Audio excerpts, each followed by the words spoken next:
पप्पूचे पप्पा, हे काय जाड्या जाड्या शेवग्याच्या शेंगा आणल्याय तुम्ही, बारीक आणायच्या ना? Why are you body shaming this शेवग्याची शेंग? अगं ते निब्बर चांगलं नाही लागत. म्हणजे आधीपासूनच आपल्या मनावर असं बिंबवलं जातं, ती गवारची शेंग ती कवळीच पाहिजे, ती शेवग्याची शेंग आहे ती बारकीच पाहिजे, आणि बाईच्या जातीने एकदम चवळीच्या शेंगेसारखं असलं पाहिजे.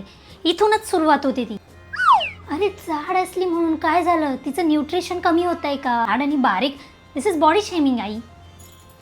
तुला आता निब्बरच भाज्या खाऊ घालते चांगल्या. काय ग, काय ते नुसते काळे काळे कपडे घालून फिरत असते, दुसरा कुठला रंग नसतो का?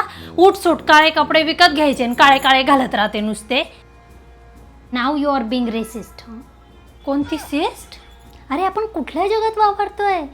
हे काळं आणि गोरं हे हे का करायचं असतं तुम्हाला? मी कपड्याच्या रंग बोलते. वॉटेवर, कपडे असो की माणसं असो, अरे रंग आहे तो फक्त. It's cool. नुसती बडबड करायला सांगा, कामा काही धड करत नाही.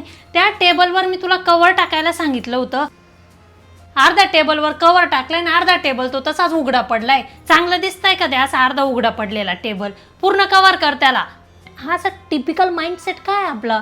याच्यात काय मानसिकता काय आली बाई, की तो टेबल आहे तो पूर्ण कवरच पाहिजे, बाई आहे ती पूर्ण कपड्यांनीच कवर पाहिजे तरच ती चांगली दिसते.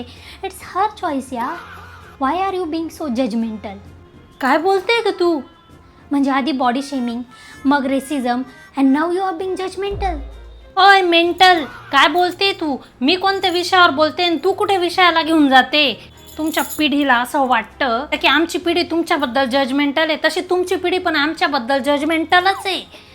तुम्हाला असं वाटतं आम्ही जे सांगतो ते चुकीचंच असतं, त्याला काही लॉजिकच नसतं, आणि ते एकदम काहीतरी जुन्या परंपरागत चालत आलेलं आहे, ब्रेनलेस, आणि तेच पुढे ढकलताय. जा बाई जा, तुझ्या नवऱ्याच्या घरी जा आणि ते टेबल अर्धे उघडे ठेव की अर्धे झाकलेले ठेव, काय करायचं ते कर. Means this is so stereotypical. कुठल्या जगात वावरतोय आपण? नवऱ्याचं घर म्हणजे माझं घर वगैरे, नवऱ्याचं घर म्हणजेच त्या स्त्रीचं घर असतं वगैरे, ह्या संकल्पना एकदम जुनाट झाल्या आई. कसली बूमर आहेस ग तू? एक काम कर, एखाद्या पॉडकास्टमध्ये जा आणि तिथे जाऊन ही बडबड कर आणि ज्ञान पाजळ. ते लोक ऐकून पण घेतात आणि ते मान्य पण करतात. माझ्या जाऊ नको दाखवू काही.